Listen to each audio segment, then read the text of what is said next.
अस्सलाम वालेकुम, सितारों के सफ़र पर खुश आमदीद। आज के वीडियो में हम मंथली हॉरोस्कोप डिस्कस करेंगे। हम देखेंगे चाँद की कौन सी तारीखें हैं जिनमें आपको एहतियात से रहना है, कौन सी तारीखें हैं जिनमें आप फ़ैसले ले सकते हैं।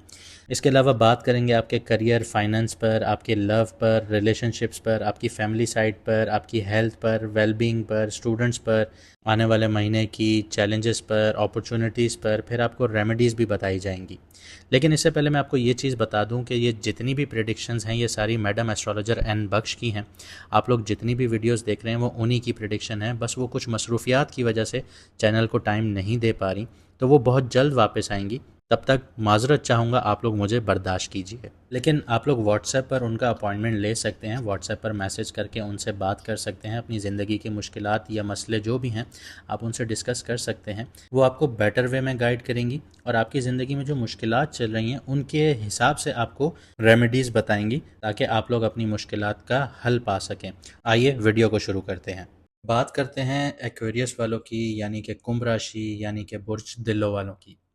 इस महीने का जो मून का ट्रांजिट है वो काफ़ी इंटरेस्टिंग है आप लोगों के लिए। 1 मई को मून होगा जेमिनाई में, तो आपका फोकस क्रिएटिविटी और कम्युनिकेशन पर होगा। लेकिन जब मून का ट्रांजिट 12 मई को और 26 मई को स्कॉर्पियो और टॉरस में होगा, तो इमोशनली आप लोग बहुत ज़्यादा ड्रेन फील करेंगे, बहुत लो फील करेंगे। उस वक्त अपने इमोशंस को दबाना नहीं है आप लोगों ने। स्ट्रॉन्गेस्ट जो इमोशनल क्लैरिटी मिलेगी वो आप लोगों को 20 मई को मिलेगी, क्योंकि तब मून आपके अपने घर में ट्रांजिट करेगा।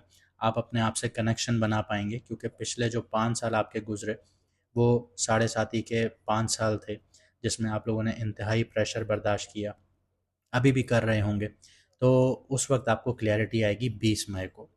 मई 2025 जो है वो आपके लिए सेल्फ रिफ्लेक्शन का महीना है, इंटरनली रीअलाइनमेंट का महीना है।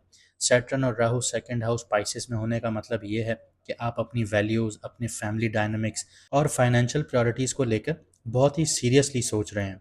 वीनस भी इसी हाउस में है, तो चलते हुए इमोशन डेप्थ्स आ सकते हैं। बहुत ज़्यादा आपको इमोशनली ऐसा फ़ील होगा कि कोई आपके साथ है या कोई नहीं है। इस तरह की कोई इमोशनल आपकी सिचुएशंस क्रिएट होंगी। लेकिन आपको अपने कंफर्ट ज़ोन से अब बाहर निकलना होगा। अगर आप चाहते हैं कि पिछले 5 साल जो आपने दुःख दर्द सहे, उनका आपको भरपाई उनकी करनी है, तो आपको अपने लिए कदम खुद उठाना पड़ेगा, कोई आपके लिए नहीं उठाएगा। मई 2025 करियर और फाइनेंस के हिसाब से कैसा रहेगा? तो इस महीने की जो वाइब्स हैं, जो पैसे का फ्लो है, वो थोड़ा स्लो और कैलकुलेटेड रहेगा। जुपिटर आपके 4th हाउस से 5th हाउस में ट्रांजिट करेगा 14 मई तक, तो आपकी जो थिंकिंग है वो स्ट्रेटेजिकली शिफ्ट होगी। इसको मैं अगर डिफ़ाइन करूँ तो कुछ इस तरह करूँगा कि पहले आप काम कर रहे थे, आपको ये नहीं पता था कि रास्ता कौन-सा है। लेकिन अब आप काम तो करेंगे, रास्ता भी आपको पता है, लेकिन अब आप स्मार्ट वर्क करेंगे। जब भी इंसान ने स्मार्ट वर्क किया है तो उसके लिए ज़्यादा रास्ते खुलते हैं, उसके लिए मनी फ्लो बढ़ता है। तो अब आप इस चीज़ पर काम करना स्टार्ट करेंगे। अगर आप लोग किसी क्रिएटिव या टेक बेस्ड फील्ड में हैं, या ऐसी फील्ड में हैं जहाँ इनोवेशंस होती हैं, जहाँ पे नई चीज़ें ईजाद होती हैं, क्रिएटिविटी होती है, टेक्नोलॉजी से आप लोग जुड़े हुए हैं, तो नए आइडियाज़ की आप लोगों के लिए भरमार होगी। लेकिन फाइनेंशियली बात करूँ तो अनएक्सपेक्टेड खर्चे आ सकते हैं 12 मई के अराउंड। ये खर्चे ज़्यादातर प्रॉपर्टी या फैमिली से रिलेटेड हो सकते हैं। इनकम स्टेबल रहेगी, ऐसा नहीं है कि इनकम बिल्कुल नहीं आएगी। इनकम आपकी स्टेबल रहेगी, जो सैलरी चल रही है वैसे ही चलेगा, जो बिज़नेस जिस फ्लो में चल रहा है वैसे ही चलेगा। लेकिन इसके अलावा अगर आप ये सोच रहे हैं कि मैं कहीं इन्वेस्टमेंट करूँगा तो मेरा जो मनी का फ़्लो है वो ज़्यादा होना शुरू हो जाएगा, पैसे का फ़्लो ज़्यादा शुरू हो जाएगा, तो मेरी राय यही है, मेरा आपको एडवाइस यही होगी कि एंड ऑफ मई तक इसको अवॉइड कीजिए। रिसर्च कीजिए, प्रॉपर समझिए कि इसमें क्या आपके लिए बेहतरी है, क्या नुकसानात हैं, उसको हर एंगल से जानिए। देखें, कामयाब वही है जो तस्वीर के दोनों रुख को देखता है। तस्वीर का एक रुख देख के फैसला लेने वाला अक्सर और बेशतर गलत साबित होता है। अक्लमंद वही होता है जो प्रॉपर रिसर्च करे, तस्वीर के दोनों हिस्सों को देखे, फिर कोई फैसला ले, फिर कोई कदम ले, तभी कामयाब होता है। इसके अलावा जो लोग जॉब इंटरव्यूज़ की तैयारियां कर रहे हैं या स्ट्रैटेजिक डील्स की तैयारियां कर रहे हैं, तो 5 मई से लेकर 15 मई तक आपके लिए फेवरेबल टाइम होगा। लेकिन 12 से 14 मई के दरमियान आपको बहुत अवॉइड करना होगा, अननेसेसरी खर्चे यहाँ पे बढ़ सकते हैं, तो इन चीज़ों को एहतियात कीजिएगा। लव और रिलेशनशिप्स की बात करते हैं तो सिंगल्स जो हैं 5th हाउस में जुपिटर का ट्रांजिट हो रहा है। आपकी लव लाइफ बेहतरीन होने वाली है। नई कन्वर्जेशंस या डिजिटल कनेक्शंस आप लोगों के बहुत ज़्यादा स्ट्रॉन्ग बनने वाले हैं। कोई ऐसा पार्टनर सोशल मीडिया से मिल जाएगा जिसके साथ बॉन्डिंग बहुत ज़्यादा स्ट्रॉन्ग हो जाएगी। स्पेशली ये चीज़ें 10 मई के बाद होंगी। जेमिनी में आपका जो मून है वो 1 मई को आएगा। तो इन दिनों में किसी से मिलने के भी चांसेस आप लोगों के बन सकते हैं। जो लोग कमिटेड हैं या मैरिड हैं, अपने पार्टनर के साथ कम्युनिकेशन पे फोकस कीजिएगा, क्योंकि इस टाइम पीरियड में चांसेस हैं कि मिसअंडरस्टैंडिंग्स हो सकती हैं। और ज़्यादा ख्याल आपने रखना है 12 और 26 मई के आसपास। इन दिनों में आपकी ज़्यादा मिसअंडरस्टैंडिंग्स बढ़ सकती हैं।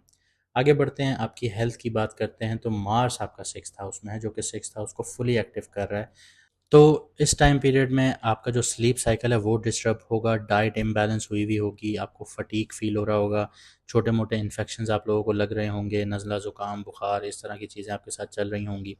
12th हाउस आपका कैप्रिकॉन है, तो मार्स की 7वीं नज़र आपके 12th हाउस पर भी है। आपके बाहर जाने के भी चांसेस बन सकते हैं, लेकिन हॉस्पिटल से रिलेटेड खर्चे भी ज़्यादा बढ़ सकते हैं। इसी के साथ साथ मार्स आपका 8th हाउस भी एक्टिव कर रहा है, तो कोई अनसर्टेनिटी हो सकती है, तो अपना बहुत ज़्यादा ख्याल रखिएगा। इसके अलावा गुप्त रोग के भी आप लोगों को इश्यूज़ आ सकते हैं, तो अपनी बॉडी के सिग्नल्स को देखिएगा और जैसे जैसे सिग्नल्स मिल रहे हैं डॉक्टर को चेकअप ज़रूर करवाइएगा। प्यारे स्टूडेंट्स की बात करते हैं।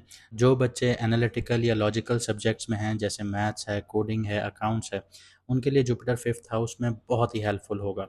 UPSC, CSS, IAS, IPS, PCS या फिर कोई भी कम्पिटिटिव एग्जाम्स के लिए मई का जो सेकंड हाफ है वो लक का फैक्टर आपका ओपन करेगा। यहाँ पे आपकी प्रिपरेशन जो है वो बहुत ज़्यादा स्ट्रांग होनी चाहिए, आपको सपोर्ट मिलेगी, आप पास कर सकते हैं। बस 2 चीज़ों पे बेतहाशा मेहनत कीजिएगा, एक करंट अफेयर्स और एक राइटिंग स्किल्स। इन दोनों पे आपने काम किया, आपकी जीत है। इसके अलावा अगर आप लोग कोई नया सब्जेक्ट स्टार्ट करना चाह रहे हैं, तो मेरा मशवरा होगा डेटा एनालिसिस, स्ट्रैटेजी से रिलेटेड या साइकोलॉजी से रिलेटेड या पॉलिटिक्स से रिलेटेड आप लोगों के लिए कामयाबियों भरा आगे टाइम पीरियड लेके आएगा, अगर आप इस मंथ स्टार्ट करते हैं। आइए देखते हैं इस मंथ की जो अपॉर्चुनिटीज़ हैं या चैलेंजेस हैं वो क्या क्या हैं। इमोशनली इम्पल्सिवनेस का शिकार हो सकते हैं, क्योंकि जब मून स्कॉर्पियो में आएगा 12 मई के अराउंड, तो आप लोग बहुत ज़्यादा जज्बात में आके फैसले लेना करेंगे, तो ये आप लोगों के लिए नुकसानदेह साबित हो सकता है, तो इस चीज़ पे कंट्रोल रखिएगा। स्पीच रिलेटेड आप लोगों को इश्यूज़ आ सकती हैं, मिसअंडरस्टैंडिंग्स हो सकती हैं, क्योंकि मरकरी और राहु का जो कंजंक्शन है पाइसेस में, वो आपके लिए इश्यूज़ क्रिएट करेगा। आप ए बोलेंगे, अगला जी समझेगा और वो आपको नेगेटिव में ले जाएगा। तो इन चीज़ों का ख्याल रखिएगा, कम्युनिकेशन को ओपन रखिएगा। इसके अलावा फैमिली से रिलेटेड, प्रॉपर्टी से रिलेटेड इश्यूज़ आ सकते हैं, डिस्कशंस हो सकती हैं और आप बहुत ड्रेन फील कर सकते हैं, बहुत लो फील कर सकते हैं इस टाइम पीरियड में। अपॉर्चुनिटीज़ आपके लिए यहाँ पे ये हैं कि जुपिटर जो ट्रांजिट कर रहा है वो आपको बहुत ज़्यादा क्रिएटिव बना रहा है, आपके नए आइडियाज़ आप लोगों के पास जनरेट होंगे, आप लोग नए इनकम सोर्सेज डेवलप कर सकते हैं, उन पे काम कर सकते हैं, रिसर्च कर सकते हैं, आपकी इंटेलेक्चुअल ग्रोथ हो रही है। इसके अलावा करियर डिसीजंस और लीडरशिप रोल में आप लोगों को क्लैरिटी मिलेगी 20 मई के बाद। रोमांटिक कनेक्शंस और पैशंस प्रोजेक्ट्स आपके लिए ब्रेक थ्रू साबित हो सकते हैं। आइए इसी के साथ साथ आपको रेमेडीज़ भी बता देता हूँ मई के महीने की। सुबह सुबह किसी भी पार्क में जाइए, परिंदों को खाना दीजिए, दाना दीजिए, ये आपके माइंड के लिए बहुत अच्छा है। आपका अगर वार्डरोब बहुत ज़्यादा क्लटर्ड है, उसको डी क्लटर करें। अगर आपके बहुत ज़्यादा कपड़े भरे हुए हैं जो आप नहीं पहनते, उन कपड़ों को या उन ऐसे जूते हैं आप लोगों के पास, उनको सदका कीजिए, दान कीजिए या किसी ज़रूरतमंद को दीजिए, जैसे मोची हो गया या मज़दूर हो गया, डोनेट कीजिए। ये आप लोगों के लिए बहुत ज़्यादा फ़ायदेमंद है। देखिए, जो चीज़ें आप लोगों के कंट्रोल से बाहर हैं, उन पे अपनी एनर्जी ज़ाया ना कीजिए। आपकी असली ग्रोथ आपके अंदर के डिसिप्लिन में छुपी हुई है। मई 2025 का टाइम आपको बिल्ड करने के लिए आया है, खामोशी से और पावरफुल तरीके से। अगर आप इस चीज़ को समझ गए और आपने प्रॉपर्ली डिसिप्लिन अप्रोच के साथ अपनी रूटीन को फॉलो किया, तो आप बहुत कामयाब हो सकते हैं आगे। आज की वीडियो में इतना ही। उम्मीद करता हूँ आपने बहुत कुछ समझा होगा, सीखा होगा और आप अपनी ज़िंदगी को बेहतर बनाएंगे। मुझे दीजिए इजाज़त, मिलते हैं अगली वीडियो में सितारों के सफ़र पर।